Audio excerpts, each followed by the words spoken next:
दोस्तों नमस्कार, मेरा नाम प्रशांत है और आप देखना शुरू कर चुके हैं आपका अपना खुद का चैनल खुद रंग। ये वीडियो 3 हिस्से में होगा और 10 से 12 मिनट के आसपास का वीडियो होगा। बहुत इंपॉर्टेंट वीडियो है। पहले हिस्से की जो खबर होगी वो बहन कुमारी मायावती जी की सरकार पर कांग्रेस के उत्तर प्रदेश के अध्यक्ष अजय राय ने जो सवाल उठाया और उस पर बहुजन समाज पार्टी के प्रदेश अध्यक्ष विश्वनाथ पाल ने जो जवाब दिया उस पर आधारित होगा। दूसरे हिस्से का जो वीडियो होगा उसमें सीधे तौर पर बहुजन समाज पार्टी की स्ट्रेटजी क्या है और कल की बैठक में क्या कुछ हुआ और उसको किस तरीके से लागू कराया जाएगा उसका इन डेप्थ एनालिसिस करेंगे। और तीसरे हिस्से में प्रयागराज के मंडल प्रभारी राजू गौतम का एक बहुत इम्पॉर्टेंट आपको बयान सुनवाऊंगा, जिसके ज़रिए आपको बहुत सारी बातें बहुजन समाज पार्टी की जो आने वाले समय में रणनीति होगी उस पर बहुत सारी बातें आपको क्लियर हो जाएंगी। सबसे पहले शुरुआत करते हैं अजय राय से। दोस्तों, बीते दिन कांग्रेस के प्रदेश अध्यक्ष अजय राय ने एक प्रेस कॉन्फ्रेंस बुलाई थी कांग्रेस पार्टी कार्यालय में। ये प्रेस कॉन्फ्रेंस जो थी अजय राय की, वो उत्तर प्रदेश में हाल फिलहाल में ही आयोजित हुए महाकुंभ को लेकर के थी, जिसमें जो स्टैम्पीड में जिन श्रद्धालुओं की मौत हुई थी उसमें जिस तरीके से योगी आदित्यनाथ की सरकार घालमेल कर रही है उस पर उनका एक ये प्रेस कॉन्फ्रेंस थी। इसी प्रेस कॉन्फ्रेंस में एक पत्रकार ने सवाल किया, उत्तर प्रदेश में 2027 से पहले ओबीसी की राजनीति पर नेताओं के बयान को लेकर के, खास तौर पर बहन कुमारी मायावती जी का जो कल का जो उनका प्रेस कॉन्फ्रेंस थी या जो उनकी बैठक थी, मायावती जी ने बैठक में जिस तरीके से ओबीसी समाज को जोड़ने की बात कही उस पर अजय राय ने सीधे तौर पर कई गंभीर आरोप लगा डाले पूर्ववर्ती मायावती जी की सरकार पर। अजय राय ने सीधे तौर पर कहा कि जिन लोगों की सरकारें रह चुकी हैं, जिन लोगों की सत्ता रह चुकी है, उन्होंने कभी भी पिछड़े वर्ग के लिए, उसके उत्थान के लिए कभी भी कोई काम नहीं किया। इस पर मैंने कांग्रेस के बहुजन समाज पार्टी के प्रदेश अध्यक्ष विश्वनाथ पाल ने से सवाल किया था और उस पर विश्वनाथ पाल ने कुछ ऐसे जवाब दिए जो आपको समझना चाहिए, जानना चाहिए। विश्वनाथ पाल ने बहन कुमारी मायावती जी के कार्यकाल के दौरान पिछड़ों के लिए बहन जी द्वारा किए गए कराए गए कामों की पूरी फहरिस्त गिना दी और ऐसी झड़ी लगाई कि कांग्रेस को अब जवाब देते सूझ नहीं रहा है। साथ में विश्वनाथ पाल ने कांग्रेस ने किस तरीके से पिछड़ों के हितों को मारा, किस तरीके से पिछड़ों को और पिछड़ा करने में महती भूमिका अदा की, इसकी भी पूरी पोल पट्टी खोल दी। पहले अजय राय और विश्वनाथ पाल में ये बयानबाजी सुनिए और उसके बाद बात करेंगे बहन कुमारी मायावती जी की 27 की रणनीति पर। ये बयान सुनिए पहले। ये मैं इतना ही कहना चाहूँगा कि जहाँ भी अत्याचार अन्याय हो रहा है, चाहे वो बड़ी बड़ी बात करने वाले लोग, चाहे वो शासन में बैठे हों, चाहे जिनके शासन में रहे हों, आगे जिनकी सरकारें रही हों, उन्होंने पिछड़ों के लिए क्या किया, उन्होंने दलितों के लिए क्या किया, उन्होंने माइनॉरिटी के लिए क्या किया, इसको भी ये बताएं कि उनके शासन सत्ता में रहते हुए उन्होंने इस वर्ग के लिए कौन सा काम किया, कौन सा उनको लाभ पहुंचाया। केवल और केवल एक मैं समझता हूं कि बड़ी बड़ी बात करना और सारी चीज़ों को उसमें दबाना, ये जनता के साथ पूरी तरीके से धोखा हो रहा है। उनको जानकारी ही नहीं है। समाज कल्याण से अलग करके पिछड़ा वर्ग कल्याण निगम किसने बनाया? बहन जी ने। पिछड़ा वर्ग कल्याण विभाग किसने बनाया? बहन जी ने। महिला आयोग का गठन देश की आज़ादी के बाद पहली बार किसने किया? बहन जी ने। मुस्लिम समाज का अल्पसंख्यक कल्याण निगम किसने बनाया? बहन जी ने। SC ST OBC की बैकलॉग भर्ती किसने भरा? बहन जी ने। अगर ये कांग्रेसी लोग इतना ही किए होते तो इस देश में बैकलॉग आज खाली न बचता। सबसे ज़्यादा अगर सत्यानाश करने का काम किसी ने पिछड़े समाज का किया है तो कांग्रेस ने किया है। काका कालेलकर की आयोग की रिपोर्ट 1953 में बनी थी, 57 में रिपोर्ट आ गई। अगर 20 साल यानी 77 तक लागू नहीं करने दिया तो उसकी जिम्मेदार कांग्रेस है। 77 के बाद 88 में फिर मंडल कमीशन बना और उसकी भी रिपोर्ट 80 में आ गई, फिर उसको भी लागू नहीं करने दिया गया इस देश में, तो उसकी भी जिम्मेदार कांग्रेस है। सबसे बड़ी दुश्मन कांग्रेस समाजवादी ही पिछड़ों के लिए आज की डेट में है। अगर ये कांग्रेस पिछड़ों के हित की बात करती तो बहुत पहले 1957 में हम पिछड़ों को आरक्षण मिल गया होता। अगर नहीं मिला इसकी जिम्मेदार कांग्रेस है, शायद ये कांग्रेस के अध्यक्ष जी को मालूम नहीं है। तो दोस्तों इस तरीके से दोनों नेताओं में जबरदस्त जुबानी जंग चल रही है और ये वीडियो खासतौर पर विश्वनाथ पाल का ये जवाब जो अजय राय को वो देते हुए नजर आ रहे हैं, ये सोशल मीडिया पर वायरल हो रहा है। दूसरी तरफ दोस्तों विश्वनाथ पाल ने इस पूरे मामले को लेकर के जो बैठक थी, खासतौर पर ओबीसी समाज को टारगेट करते हुए बहुजन समाज पार्टी की जो बैठक थी, उस पर विश्वनाथ पाल ने बहुत सीधे शब्दों में, बहुत साफ लफ्जों में रणनीति का खुलासा किया कि आने वाले वक्त में बहुजन समाज पार्टी काम कैसे करेगी, किस तरीके से बहुजन समाज पार्टी ने एक नया पद सृजित किया है, उन पदों पर लोगों को बैठाया है, पदाधिकारी नियुक्त किए हैं और वो पद जिले से होते हुए विधानसभा और फिर उसके बाद बूथ और गांव तक जाएंगे। विश्वनाथ पाल से मैंने खास तौर पर जो भाईचारा कमेटियों का गठन हुआ है उस पर मैंने सवाल किया, जिस पर विश्वनाथ पाल ने सीधे तौर पर कहा कि सभी 76 जिलों में बहुजन समाज पार्टी ने संयोजक बनाए हैं और हर जिले में बसपा ने 2 संयोजक बनाए हैं भाईचारा कमेटी के लिए। संयोजक का एक नया पद सृजित किया है, नया पद बनाया है और उस पद पर 2 लोगों को रखा है। संयोजक पद पर 2 संयोजक होंगे जिले में, एक ओबीसी समाज से और एक जो है वो अनुसूचित जाति वर्ग समाज से होगा। ये दोनों लोग नीचे जब विधानसभा स्तर पर जाएंगे तो हर विधानसभा में इसी तरीके से, इसी फॉर्मूले पर हर विधानसभा स्तर पर एक अनुसूचित जाति वर्ग के व्यक्ति को संयोजक बनाया जाएगा विधानसभा का और एक ओबीसी समाज की अलग अलग जातियों के संयोजक विधानसभा स्तर पर। जिस तरीके से जैसी संख्या, जिस जाति की संख्या ओबीसी में जिसकी भी संख्या जिस तरीके से होगी, जैसा रिप्रेजेंटेशन होगा, उसको वहां पर संयोजक बनाया जाएगा।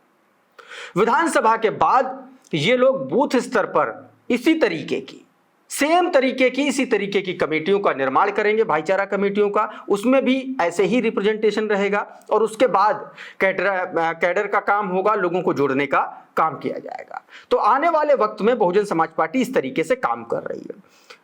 सूत्रों से जानकारी ये मिल रही कि इस पूरे काम के लिए बहन कुमारी मायावती जी ने 6 महीने का वक्त दिया है।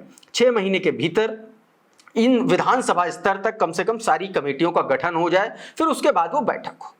एक और बहुत इंपॉर्टेंट खबर सामने आई है कि वो ये कि बहन कुमारी मायावती जी भाईचारा कमेटियों के संयोजकों की बैठक हर महीने स्वयं लेंगी।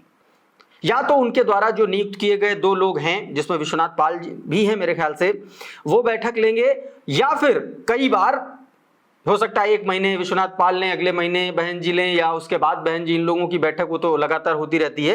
तो इस तरीके से सीधा बहन जी का दखल होगा भाईचारा कमेटियों में। तो ये एक बड़ी बात है। पहले इस पूरे रणनीतिक ढांचे को कैसे समझाया है विश्वनाथ पाल ने, ये देखिए, और उसके बाद आगे की बात। सभी जनपद में जो 76 जनपद है, 76 जनपद में पिछड़ा समाज भाईचारा संगठन बना है, जिसके संयोजक एक एससी और एक ओबीसी समाज को बनाया गया है जी। और ये हमारे संयोजकगण प्रति विधानसभा में जा कर के विधानसभा संयोजक बनाएंगे, जो एक एससी एक ओबीसी होंगे। और इसके बाद ये लोग बंद जगह पर गांव-गांव जा कर के कैडर कायम करेंगे। बहुजन समाज पार्टी ने जो पिछड़े समाज के लिए कार्य किया है, बहन जी सरकार में थी जो पिछड़े समाज के लिए काम किए हैं, और जो तमाम ऐसे पिछड़े समाज के लोग थे जिनको वोट का अधिकार तो बाबा साहब दे के चले गए थे, लेकिन वोट पड़ना शुरू हुआ 1952 में। अच्छा।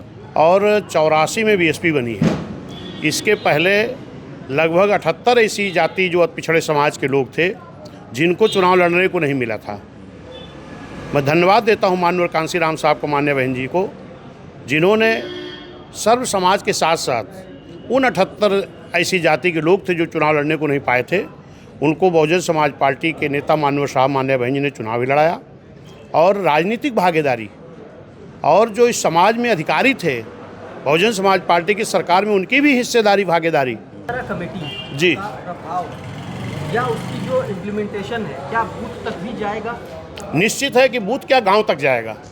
माननीय बहन जी ने कहा है कि हमारे जिला संयोजक बन गए हैं। अभी जिला संयोजक लोग जा करके, जिला संयोजक जो पिछड़ा समाज भाईचारा है, जो पूरे पिछड़े समाज जोड़ने का काम करेंगे, उसमें पिछड़ा समाज के संयोजक 2 बने हैं, एक SC और एक OBC। ये दोनों पद संयोजक का है। इसी तरह विधानसभा स्तर पर एक SC एक OBC के संयोजक बनेंगे। फिर वो गांव स्तर पर, बूथ स्तर पर जा करके बैठक करेंगे और बैठक करके बहुजन समाज पार्टी के बारे में समझाएंगे और सदस्य बनाएंगे। तो दोस्तों, इस तरीके से विश्वनाथ पाल ने अपनी बात रखी और बताया कि कैसे बहुजन समाज पार्टी निकट भविष्य में काम करने जा रही है।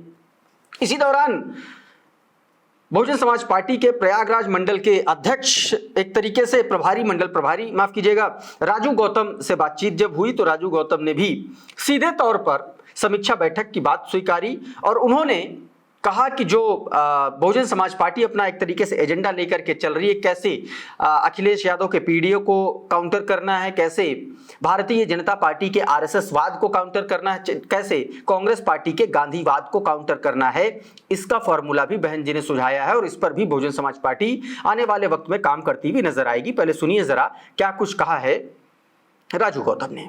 2007 में पूर्ण बहुमत की सरकार बनी थी, उसी तरह 2025 में बहन कुमारी मायावती जी के निर्देश पे पूरे उत्तर प्रदेश में भाईचारा के माध्यम से हम लोग 2027 में पूर्ण बहुमत की सरकार बनाएंगे और बहन कुमारी मायावती जी को मजबूत उत्तर प्रदेश का हम लोग 27 मुख्यमंत्री बनाने का काम करेंगे। एक बात सुनने में आई है कि बसपा सुप्रीमो स्वयं है जो OBC की हर महीने समीक्षा बैठक करेंगी और उसमें कोई हस्तक्षेप नहीं होगा, क्या ये बात सच है? बहन कुमारी मायावती जी इससे पहले भी जब 2006 में भी भाईचारा बना था तो बहन जी ही समीक्षा लेती थी और बहन जी लेने का काम करेंगी और उसमें जो है कहीं कोई ऐसी बात नहीं है।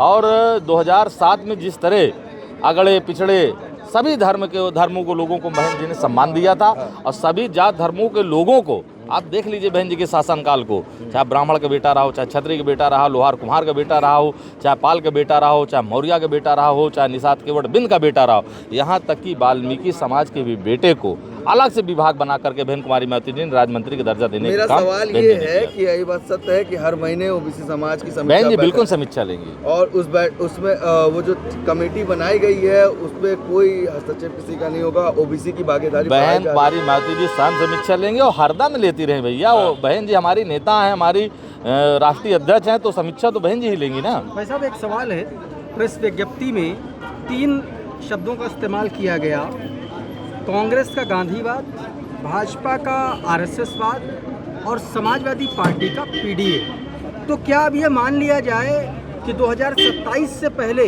आप लोगों के सामने एक घेरा खींच दिया गया है कि इसी के इर्द गिर्द ही आप लोगों को बने रहना है? PDA का मतलब है परिवारवादी पार्टी। और आप देख लीजिए क्या उत्तर प्रदेश में और अन्य पिछड़े समाज के लोग नहीं हैं? पूरे माननीय अखिलेश यादव जी के घर में ही 7 सांसद हैं, चाहे श्री अखिलेश यादव जी हों, चाहे प्रदीप यादव जी हों, चाहे श्रीमती डिम्पल यादव जी, पूरा परिवार उनका है। कहीं और पिछड़े समाज के लोग आपको नहीं दिखाई पड़ रहे हैं? ये केवल गुमराह करने का काम है, ये दिखावा है।